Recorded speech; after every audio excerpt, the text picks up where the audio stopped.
Here is a turquoise ink by Sailor, Studio 964. Let's jump straight to the end with my opinion on this ink. The paper I'm using here is a Maruman Mnemosyne Notebook. A turquoise that's certainly green-leaning and often a dark, very dark in a lot of what I've seen from it. It can really show itself as being that turquoise, but many might think at times that it could almost be so dark it's like a black, and it's really beautiful when it's doing that. Here's a turquoise that I really like and enjoy, and a bunch because of how dark it is, with just enough peeking through that it causes people to stop and ask questions. So naturally, there's a little tone variation, though it is there, just a little.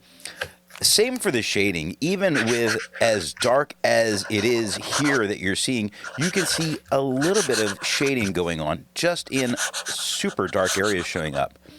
Perhaps we have a turquoise that I feel that I may wind up getting a bottle of.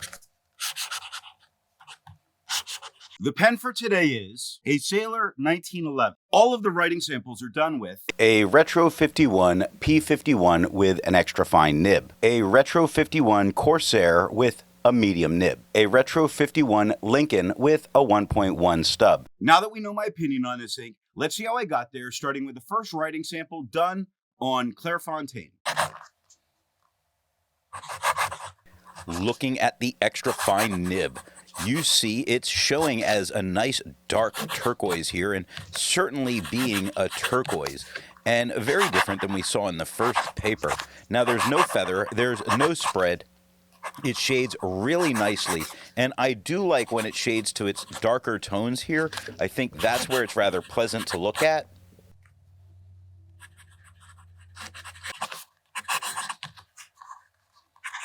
Looking at the medium nib, it is quite a bit darker than it was with the extra fine. We get no feathering, we get no spread, but we do get shading. Now, you see it very well on the second line. Look at them and so, where them is very dark, and so is lightened up a bit, and it's showing that very green lean of this turquoise. It's doing well, and when it gets to the fourth line, you're going to see glimpses where you get to see both the very dark and the greens coming together. It shades very well. It looks nice on the page. I do wish it was showing a little darker on the Clairfontaine. Might need a wetter pen.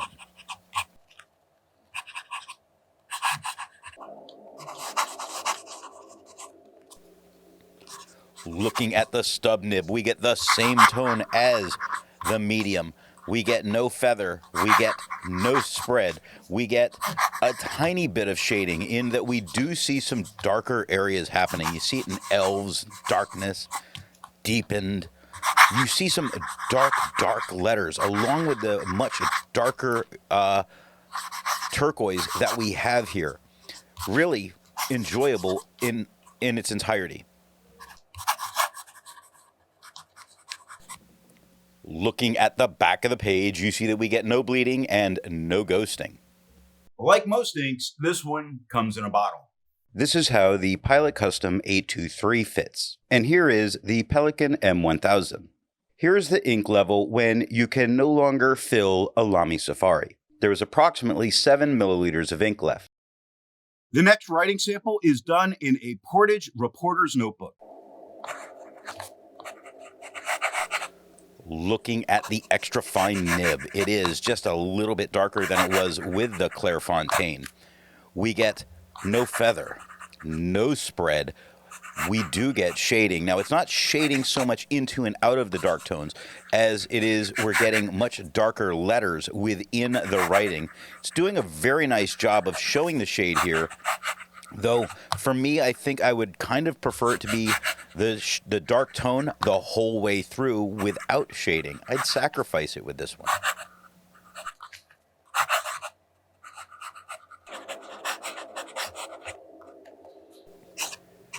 Looking at the medium nib, it is quite a bit darker than it was with the extra fine, the same tone as the Clairfontaine, with no feathering, no spread, almost no shading. I say almost no shading because on the third line, you look at foolish, and you can see some darker and lighter tones shifting in and out of there. Same with witch directly above it, or even foolish on the top line. So it is shading fairly well in here.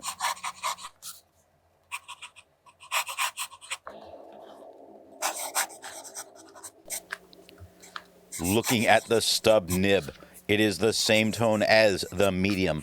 There's no feathering, there's no spread, there's no shading. I mean, there's one spot that really shades, and it's on the edge of the paper, and sometimes edges the paper does that, but on the majority, we have a solid tone that I'm really liking the tone, the entire performance of it right here. Really fantastic. This is what I'm enjoying.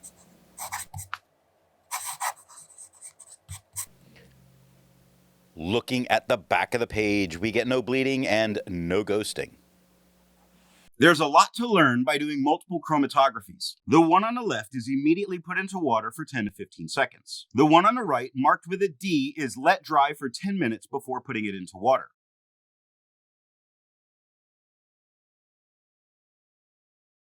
The next writing sample is done on a national brand Steno notebook. Looking at the extra fine nib, it is darker than we had on the Clairfontaine and showing much more as a green than it is as a turquoise.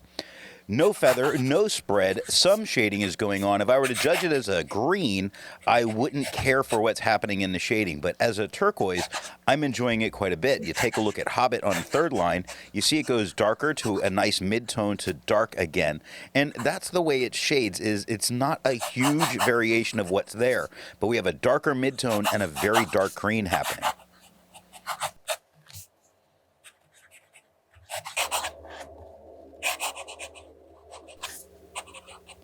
Looking at the medium nib, it is quite a bit darker than it was with the extra fine.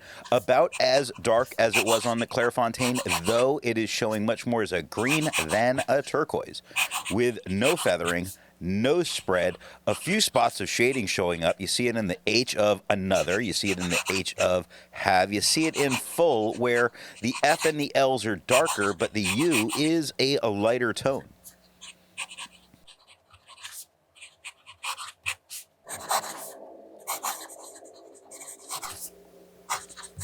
Looking at the stub nib, it is about the same tone as the medium, same green, same darkness as the Clairfontaine. No feather, no spread, no shading. I'm saying no shading, and I'm looking at trees on the first line where the is much darker than trees right next to it. But trees is the lightest word that I'm seeing on the page, and for the most part, everything is coming through as the same solid dark green tone. Looking at the back of the page, we have no bleeding and no ghosting. Resistance tests are done to see how this ink can be expected to perform on the page, and more importantly, how hard it may be to clean from your pen. The smear is allowed to dry for 3 days before testing it. The highlighter is on the top left, pen flush is on the top right, 1/3 bleach solution is on the bottom left, and water is on the bottom right. The next writing sample is done in a Rhodia notebook. Looking at the extra fine nib, we get the same tone as the Clairfontaine. We get no feathering. We get no spread. We do get shading going on, and it's shading just as well as it did on the Clairfontaine. You really see it showing some darker letters and darker midtones. So the shading is a dark midtone to a dark, and you see it in Gandalf, you see it in House, and among the elves. Every word has both of those tones in it, and it's shifting back and forth between them fairly regularly.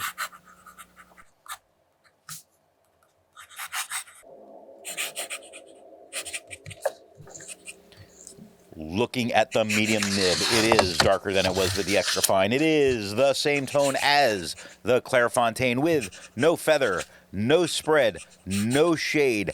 This right here is looking very nice. Just like with the Clairefontaine, a little bit darker really would be perfect for me. I think what I had originally on the Mnemosyne was spot on for what I would be looking for.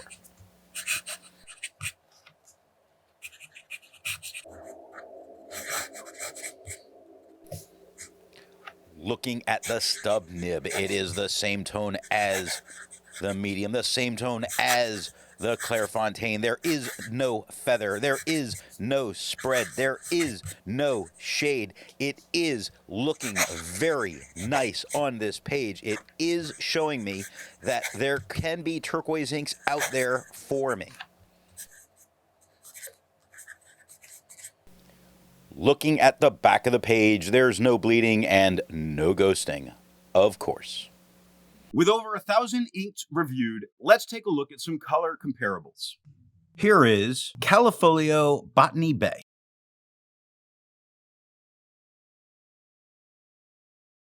Here is Diamine Turquoise.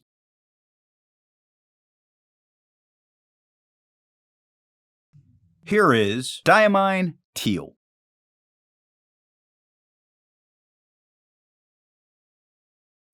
Here is Private Reserve Daphne Blue.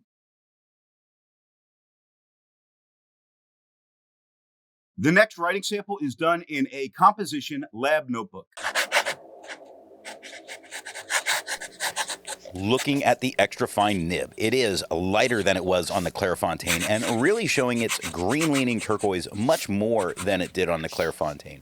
Now, there's no feathering and there is no spread and there is almost no shading. I think the color looks very nice here.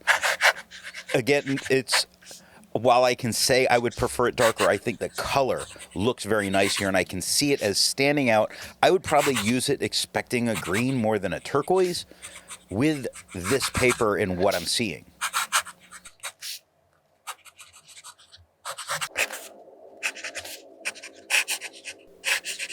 Looking at the medium nib, it is a little darker than it was with the extra fine, quite a bit lighter than it was on the Clairefontaine. Now, we get no feather, no spread. We do get a little bit of shading shows up. It shows up in each word and giving us little darker areas like the S in fires or the K in cooking, the D in wood, the B in Bilbo. Each word seems to have just one letter allocated to being a little bit darker.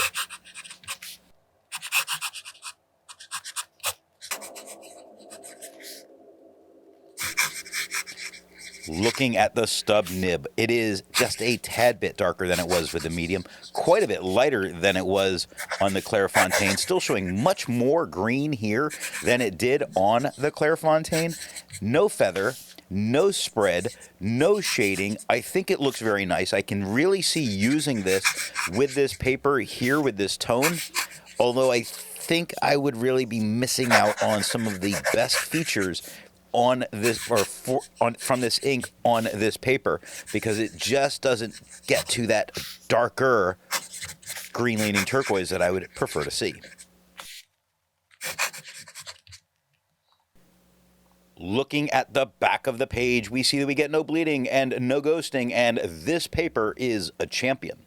While it's nice to see color comparables, I prefer to see an ink that complements the color on the page. Here is Noodler's Bay State Cape Cod Cranberry. Here is Diamine Sunset.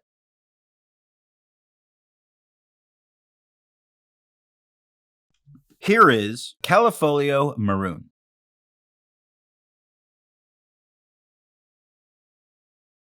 Here is Pilot Mixable Yellow.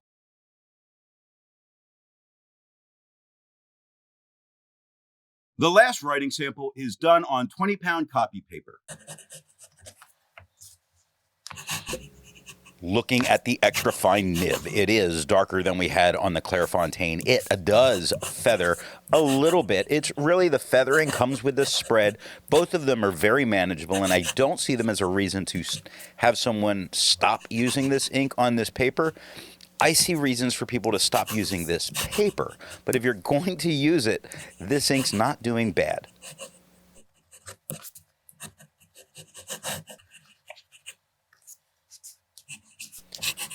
Looking at the medium nib, it is darker than it was with the extra fine. It is just about as dark as it was on the Clairfontaine. Now, the feathering here is distracting to me. You really see it on the T of lot, K of folk, the word and, the word interesting. You see it in the L of elves, K of, I can really choose it all over the place. The feathering is distracting. Quite a bit of spread. It takes it to a little bit more than a broad. No shading, which is good news on this paper.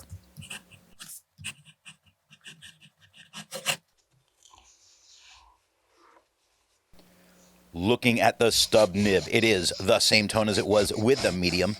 A little bit lighter than we have on the Clairfontaine. Now, I know that on the Clairfontaine, I said they're the same, and here I'm saying it's a little bit lighter, and that's because a majority of the tones that we're getting here are it's a little lighter looking at it. I can't explain any more than that. That's what it is.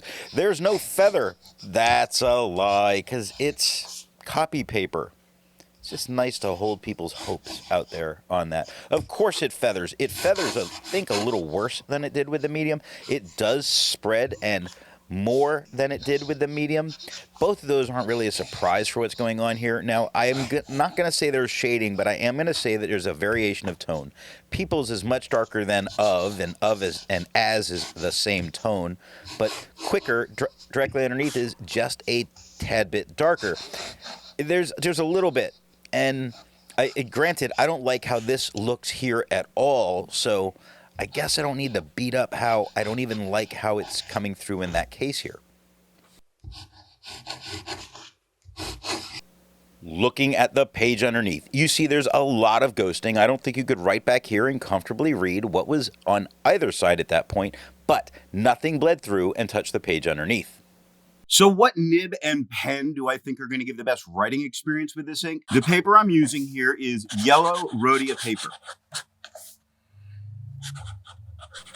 In a drier, finer pen, you definitely see the green-leaning turquoise, and you get the shading, so it wouldn't be a bad choice. Though, for me, I really like this in a super dark tone from a very wet pen.